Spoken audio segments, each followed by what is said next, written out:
The Council's miscalculation. The Grand Chamber of the Galactic Council shimmered with artificial starlight. Thousands of crystalline seats, arranged in tiers that spiraled upward into shadow, were occupied by representatives from every corner of the known galaxy. Holographic banners of countless species floated above the arena floor, their shifting symbols of authority casting eerie colors against the vaulted ceiling. For centuries, this hall had been the seat of order, where disputes were settled, where war was declared, where the shape of civilization itself was decided. Now, the subject of debate was Earth. Humans, hissed Counselor Zeleth of the Canary, her segmented body coiling with disdain. A primitive predator species. Their history is little more than blood-soaked conflict. They do not negotiate peace, they bludgeon their way into it. Such a species cannot be permitted to join us. They must be contained, isolated, or, her mandibles clicked, removed. A murmur rippled across the chamber. Others agreed. The Sauric delegate, a feathered creature with jeweled eyes, rose on fragile legs. Our analysts report that humans have fought more wars in 3 millennia than most species have in their entire existence. They war with themselves, with their environment, even with the very diseases that stalk them. It is unnatural. The Council's presiding arbiter, a towering being of crystalline form, raised a spindly hand to quiet the voices. And yet, the humans insist they are ready to take their place among us. Their envoy has arrived. Let him speak. A ripple of interest passed through the chamber. Many leaned forward as the human representative was escorted into the arena. Captain Elias Ward looked small compared to most of the towering aliens, but his presence carried weight. He walked with a soldier's stride, posture rigid, his dark uniform marked only with the emblem of Earth. His eyes swept the chamber, calm, unflinching, as though he stood not in the heart of a hostile assembly, but on some familiar battlefield. When he reached the podium, the Council's translator field shimmered around him. Ward's voice carried clearly. You see us as savages, as violent creatures that clawed our way out of the mud with bloodied hands. That much is true. The admission sent a ripple of murmurs through the chamber.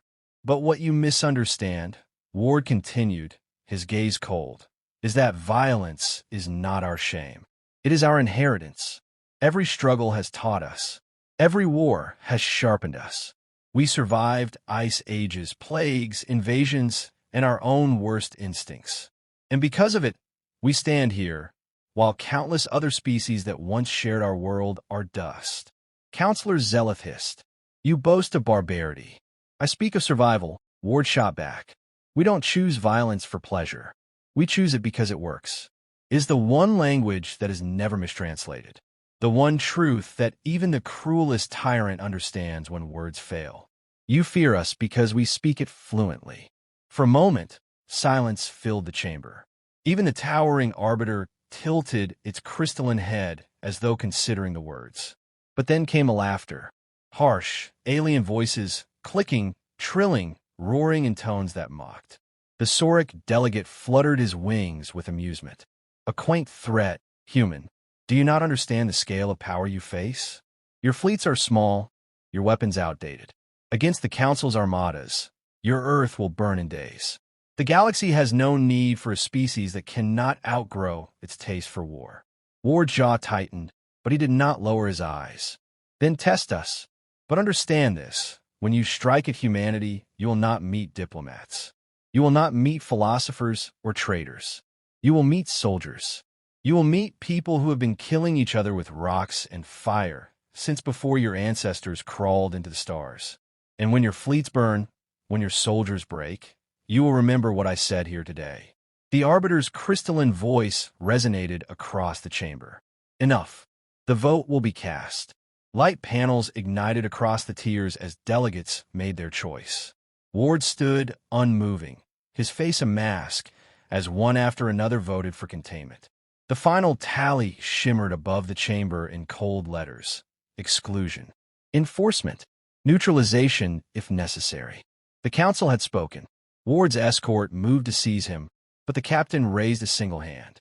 History will mark this day, he said softly, his words echoing despite the chamber's vastness. The day the galaxy chose to test whether humanity had truly learned only one language. You will not like the answer. He turned and walked out, his boots echoing like distant gunfire.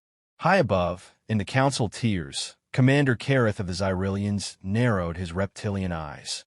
Unlike the others, he had studied human conflicts. He had seen the way their wars never ended neatly, the way they adapted when cornered, the way they seemed to grow stronger the more they bled. As the council celebrated its decision, Kareth felt unease coil in his chest. The council believed this would be swift. But Kareth wondered, what if the human was right? The first clash. The void above Proxima Station was alive with light. Beams of plasma and streaks of railgun fire tore across the black, shattering the calm of the star system. Explosions blossomed in silence, brief suns that illuminated fragments of broken hulls tumbling into the abyss. At the center of the chaos, Earth's first fleet held its ground. Captain Elias Ward stood on the bridge of the UNS Resolute, his gaze locked on the tactical holomap. Dozens of red markers swarmed against their meager handful of blue. The numbers told a grim story. They were outnumbered 10-1.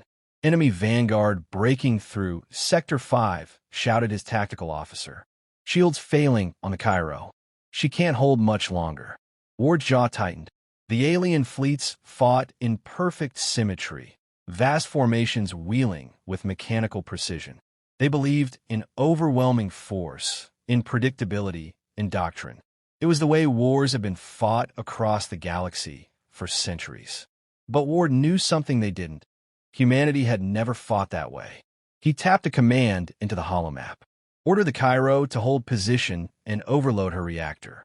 When the Sauric cruisers close in, we detonate. The officer hesitated.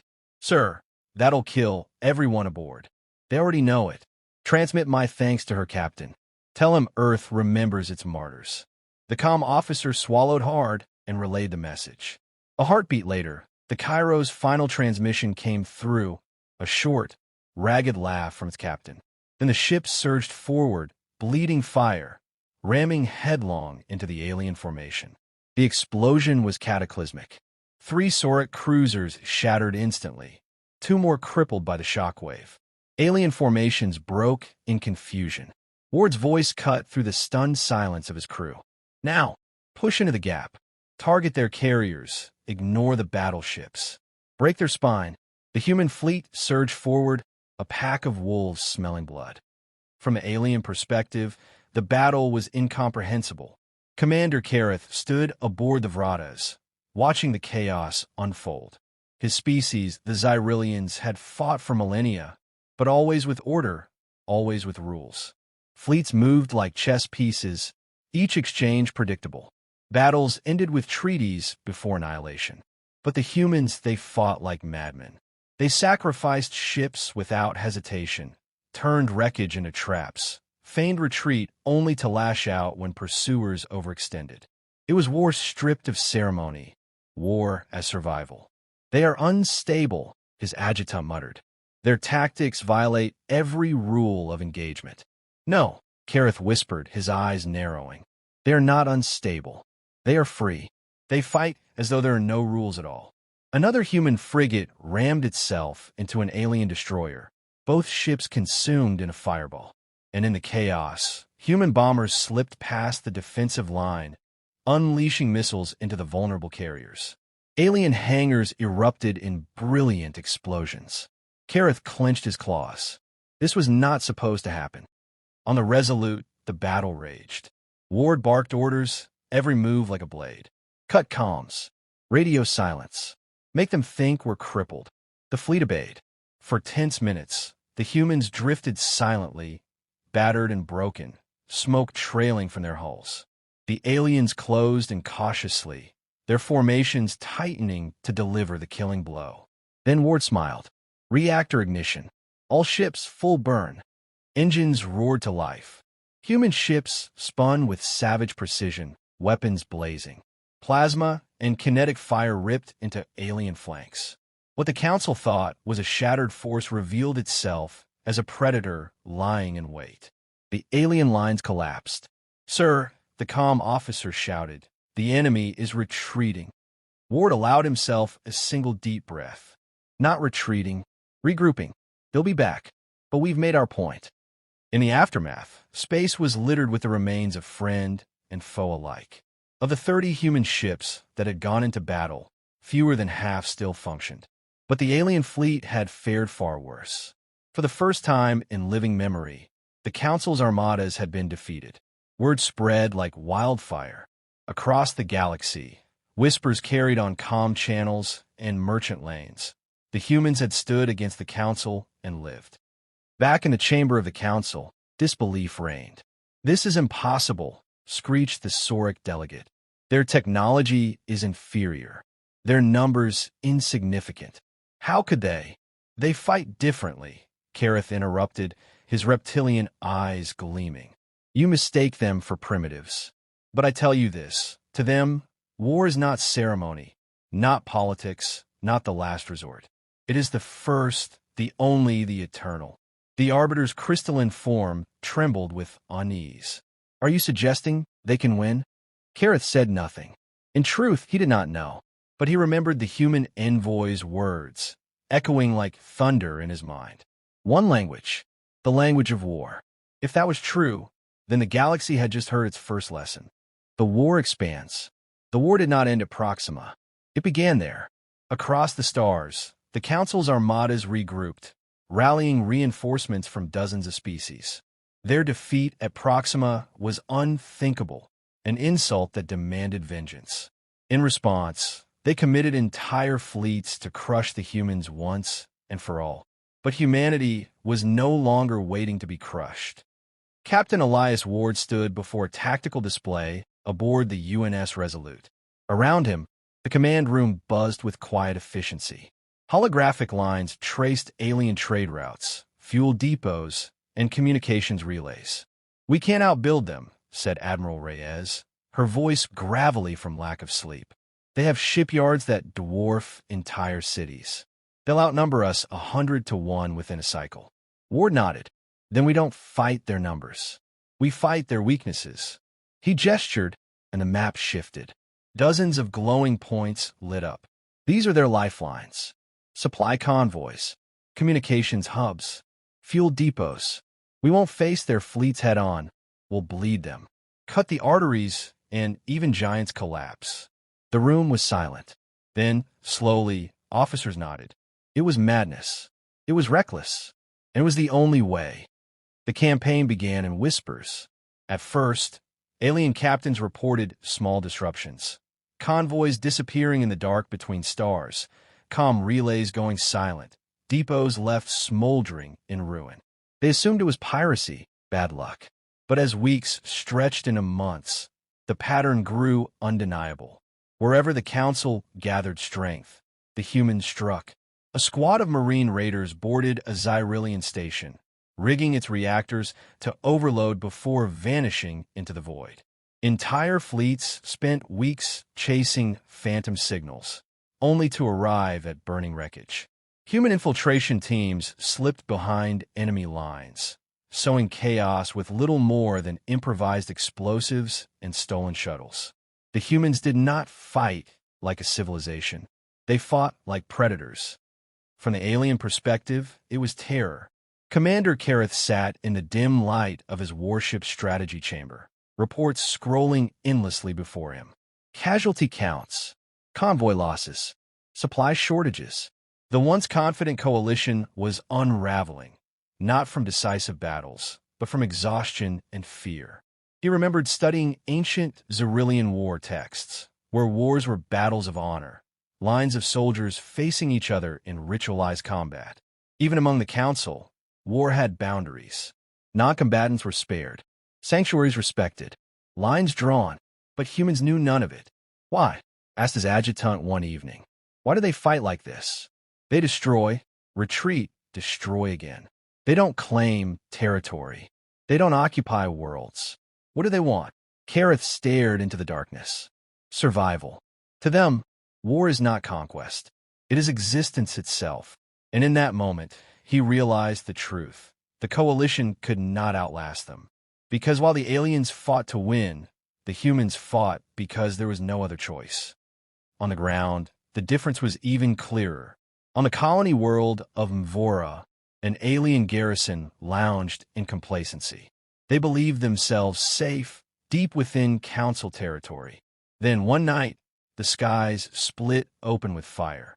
Drop pods screamed down through the atmosphere, disgorging human soldiers clad in dark armor. They moved like shadows, cutting power, severing communications, striking command centers before alarms could sound. By dawn, the garrison was gone. The colony's defense grid lay in ruins. And before retreating, the humans broadcast a single message across the sector. This world was never safe. None of them are. We will find you. That message spread faster than any fleet. It wormed into alien hearts, leaving dread in its wake. Entire convoys surrendered without a fight, their captains unwilling to test the resolve of humanity. Back aboard the Resolute, Ward studied the reports with grim satisfaction. "They're fracturing," Reyes said beside him. "Half their coalition worlds are pulling back their fleets to protect their own systems. The Council can't hold them together." Ward allowed himself the faintest smile. "Good. Fear is our ally. Let do the work." But inside, he carried the weight of every sacrifice. Dozens of human ships had been lost. Thousands of lives spent in desperate strikes. Humanity's victories were written in blood. Yet it was a cost they were willing to pay. Because unlike the Council, humanity had no illusions of endless safety. They had always lived with struggle, always expected tomorrow to demand more blood than today. It was the rhythm of their history, and now it was the galaxy's. Kareth received the latest communiques from the Council chambers. The delegates raged, demanding escalation, demanding total war. But he could already see how it would end. "No matter how many fleets we send," he murmured to himself, "they will adapt. No matter how many soldiers we kill, more will rise. They're not bound by rules. They're not bound by fear. They're what we always feared most, an enemy that thrives on war." He closed his claws around the datapad, staring at the human insignia on one intercepted transmission. The Council still thought the humans were just another stubborn species to crush. But Kareth understood the truth. The galaxy was being taught a new language, and the lessons were only beginning. The language of war. The galaxy burned. Convoys lay shattered along trade routes. Stations once thought impregnable hung silent, gutted husks adrift in space. Entire sectors whispered of human raids, their names spoken with the kind of reverence usually reserved for nightmares. The Council had reached its breaking point. In the Grand Chamber, panic reigned. Delegates screamed over one another, feathers flared, scales rattled, crystalline voices fracturing into discord. Reports poured in, another depot lost, another fleet ambushed, another colony cut off. The coalition was crumbling under its own weight. The presiding arbiter struck its staff against the floor, the sound echoing like a bell of doom. "Enough. The time for half measures has passed. We will unite every fleet, every soldier, every weapon at our disposal. Humanity will be erased in one decisive strike." So it was decided. The largest armada in galactic history was assembled. Thousands of ships from dozens of species, converging into a single fist to crush the defiant world called Earth. On the UNS Resolute, Captain Elias Ward studied the projections. Humanity's fleets, battered, outnumbered, exhausted, stood no chance in open battle. "They'll be here in days," Admiral Reyes said quietly. "We can't fight them ship to ship. We'll be obliterated." Ward's eyes never left the map. "Then we don't fight them ship to ship. We fight them the only way we know how." Reyes frowned. "Total war." Ward finally looked at her, his gaze hard as steel. "The galaxy wanted to learn our language. It's time we speak it clearly." The alien armada entered the Sol system like a storm, blotting out the stars. Carriers, dreadnoughts, cruisers, more firepower than had ever been gathered in one place. At their center stood the Arbiter's flagship, a symbol of galactic supremacy. For a moment, silence reigned. No resistance. No human ships to meet them. Then the trap was sprung. From the asteroid belt, hidden cannons roared to life. Salvaged alien weapons fused with human ingenuity spat fire into the advancing fleet. Mines seated in the void detonated in brilliant chains of destruction, tearing holes in perfect formations. Human ships burst from the shadows of moons and dead satellites, striking fast, vanishing before the enemy could retaliate. And then came the unthinkable. Earth itself roared. Orbital platforms hidden in the atmosphere's edge opened fire, unleashing a storm of missiles. Entire cities went dark, diverting their power grids into colossal railguns that speared through alien shields. Even the planet's defense systems had been repurposed into weapons. The Council's fleets had come to fight soldiers. Instead, they found themselves fighting an entire species. Every rock, every satellite, every scrap of human territory had been turned into a blade. On the bridge of the Arbiter's flagship, panic spread. "They're everywhere," a Sauric officer cried. "Our formations are collapsing." The Arbiter's crystalline form flickered with fury. "Regroup. Overwhelm them with numbers." But numbers meant little when every engagement bled them dry. Every cruiser destroyed took half a dozen human lives with it. Yet the humans never faltered. They had no safe zones, no sanctuaries.